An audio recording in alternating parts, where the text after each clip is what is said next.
Hello, welcome back to my channel. I'm Christina Worcester, and in this video, I will be doing a reading roundup of September 2025. All right, so I read 7 books this month, something I mainly attribute to the fact that I did the 200 pages a day reading challenge. And the first of those books, which I actually finished on September 1st, was Tell Me My Name by Amy Reed. We Were Liars meets Speak in this haunting, mesmerizing psychological thriller, a gender-flipped YA Great Gatsby that will linger long after the final line. On wealthy Commodore Island, Fern is watching and waiting, for summer, for college, for her childhood best friend to decide he loves her. Then Ivy Avila lands on the island like a falling star. When Ivy shines on her, Fern feels seen. When they're together, Fern has purpose. She glimpses the secrets Ivy hides behind her fame, her fortune, the lavish parties she throws at her great glass house, and understands that Ivy hurts in ways Fern can't fathom. And soon it's clear Ivy wants someone Fern can help her get. But as the two pull closer, Fern's cozy life on Commodore unravels. Drought descends, fires burn, and a reckless night spins out of control. Everything Fern thought she understood about her home, herself, the boy she loved, about Ivy Avila, twists and bends into something new, and Fern won't emerge the same person she was. An enthralling, mind-altering fever dream, Tell Me My Name is about the cost of being a girl in a world that takes so much, and the enormity of what is regained when we take it back. I did not enjoy this book at all. If I was a book rater, I would probably rate this 1 star. I have read both We Were Liars and Speak, and if you're thinking about reading Tell Me My Name, I would just recommend reading one of those 2 books instead. It's definitely a mind-altering fever dream, I will give you that, but not very much happens, and there is a major plot twist, which is just not very good. Next up is The Nowhere Girls, also by Amy Reed. 3 misfits come together to avenge the rape of a fellow classmate and in the process trigger a change in the misogynist culture at their high school, transforming the lives of everyone around them in this searing and timely story. Who are the Nowhere Girls? They're every girl, but they start with just 3. Grace Salter is the new girl in town whose family was run out of their former community after her Southern Baptist preacher mom turned into a radical liberal after falling off a horse and bumping her head. Rosina Suarez is the queer punk girl in a conservative Mexican immigrant family who dreams of a life playing music instead of babysitting her gaggle of cousins and waitressing at her uncle's restaurant. Erin DeLillo is obsessed with 2 things, marine biology and Star Trek The Next Generation, but they aren't enough to distract her from her suspicion that she may in fact be an android. When Grace learns that Lucy Moynihan, the former occupant of her new home, was run out of town for having accused the popular guys at school of gang rape, she's incensed that Lucy never had justice. For their own personal reasons, Rosina and Erin feel equally deeply about Lucy's tragedy, so they form an anonymous group of girls at Prescott High to resist the sexist culture at their school, which includes boycotting sex of any kind with the male students. Told in alternating perspectives, this groundbreaking novel is an indictment of rape culture and explores with bold honesty the deepest questions about teen girls and sexuality. Surprisingly, I actually did like this book.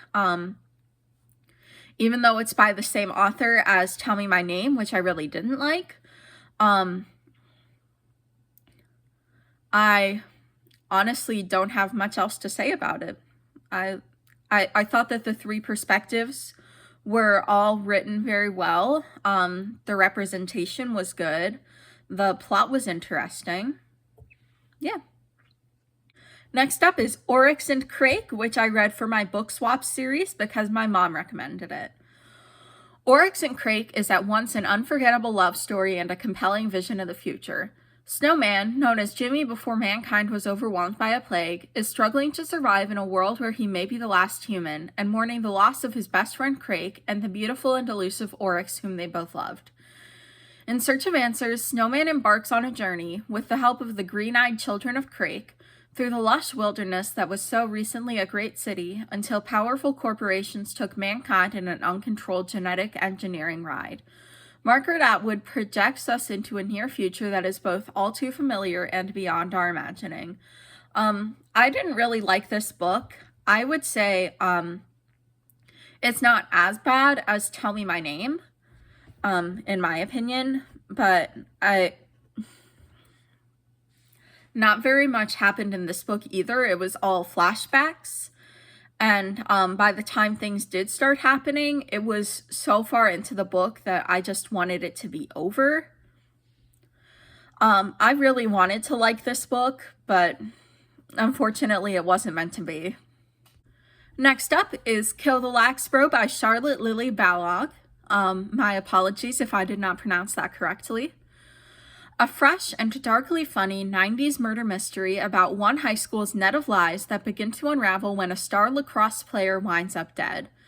The night before graduation, all of Hancock High celebrates at the school's annual senior lock-in. But what starts out as a fun night turns horribly wrong when a body is found and it is revealed that the victim is none other than Troy Richards, the school's star lacrosse player. Everyone is acting totally clueless. There's Jennifer the dream girl, Naomi the geek, Sassy the overachiever, and Tatum the rebel. At a glance, it seems like they couldn't be more unalike, except for the fact that they all hated Troy, the Laxbro. But who wanted him dead? From debut author Charlotte Lily Balogh comes a pitch-black, hilarious take on high school stereotypes, including the boys we love and love to Laxbros. Okay, am I crazy, or did that last sentence kind of not make sense? Anyway, I liked this book. I thought it was a very fun mystery, kind of slower paced, so if that's not your thing, then I would maybe recommend skipping this book. But yeah, the characters were all interesting, and we got, I want to say, like 6 different POVs in this one, which usually I'm like, that's too many POVs, but it actually worked quite well for this, I think because it was a mystery. So yeah. Next up is X Marks the Spot by Gloria Chow. A swoony rivals to lovers romance, family secrets that can't stay buried, a globe-spanning treasure hunt with puzzles to solve. This latest YA novel by acclaimed writer Gloria Chow takes readers on a soaring adventure through love, loss, and the lively streets of Taiwan. For Gemma's whole life, it has always been her and her mom against the world.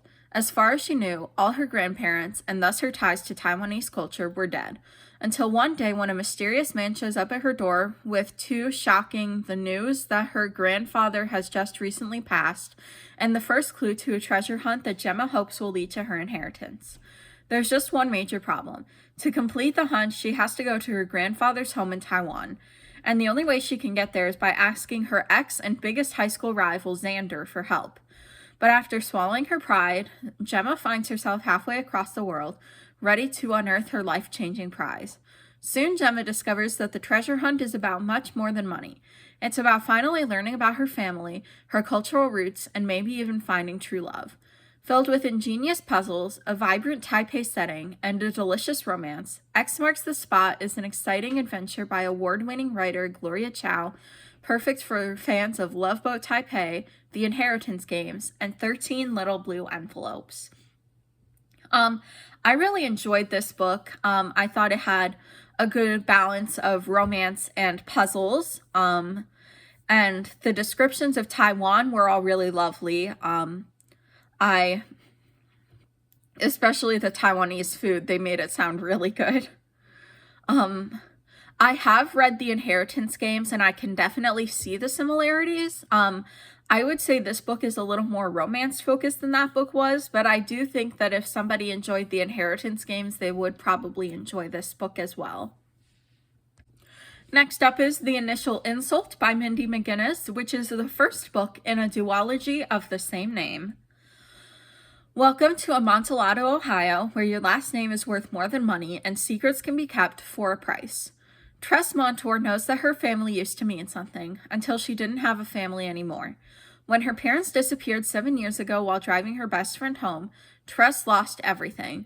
She might still be a Montour, but the entire town shuns her now that she lives with her drunken, one-eyed grandfather at what locals refer to as the White Trash Zoo, a wild animal attraction featuring a zebra, a chimpanzee, and a panther, among other things. Felicity Tornado has it all. looks, money, and a secret that she's kept hidden. She knows that one misstep could send her tumbling from the top of the social ladder, and she's worked hard to make sure everyone forgot that she was with the Montours the night they disappeared. Felicity has buried what she knows so deeply she can't even remember what it is. Only she can't look at Tress without having a panic attack. But she'll have to. Tress has a plan. A Halloween costume party at an abandoned house provides the ideal situation for Tress to pry the truth from Felicity, brick by brick, as she slowly seals her former best friend into a coal chute. With a drunken party above them and a loose panther on the prowl, Tress will have her answers or settle for revenge. In the first book of this duology, award-winning author Mindy McGinnis draws inspiration from Edgar Allan Poe and masterfully delivers a dark, propulsive mystery and alternating points of view that unravels a friendship forevermore. This was a delightfully spooky and fun read. I would definitely recommend it for Halloween time and spooky season if you're the kind of person who likes to mood read depending on what season it is. It definitely ends on a cliffhanger, which is fitting because it is part of a duology. I would be interested in reading the second book, but I'm not sure if my library has it. And last but not least, we have The Radius of Us by Marie Marquardt. What happens when you fall in love with someone everyone seems determined to fear? 90 seconds can change a life, not just daily routine, but who you are as a person. Gretchen Asher knows this because that's how long a stranger held her body to the ground. When a car sped toward them and Gretchen's attacker told her to run, she recognized a surprising terror in his eyes, and now she doesn't even recognize herself. 90 seconds can change a life, not just the place you live, but the person others think you are. Phoenix Flores knows this because months after setting off towards the U.S.-Mexico border in search of safety for his brother, he finally walked out of detention. But Phoenix didn't just trade a perilous barrio in El Salvador for a leafy suburb in Atlanta.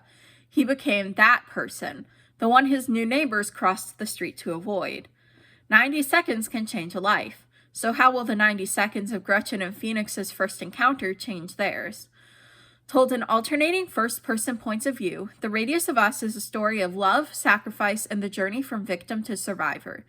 It offers an intimate glimpse into the causes and devastating impact of Latino gang violence, both in the U.S. and in Central America, and explores the risks that victims take when they try to start over. More importantly, Marie Marquardt's The Radius of Us shows how people struggling to overcome trauma can find healing in love. This book was kind of middle of the road for me. I do feel like I ultimately enjoyed it, but it wasn't like an absolute favorite. I kind of went into this book expecting it to just be a run-of-the-mill romance, which I like. It's definitely a lot more serious than that, if you couldn't tell from the description. So if you are planning to read this book, I would definitely look up some trigger warnings beforehand, because I think that could be helpful in navigating this book's journey. And that is it. Thank you so much for watching. Don't forget to like, comment, and subscribe. You're the best.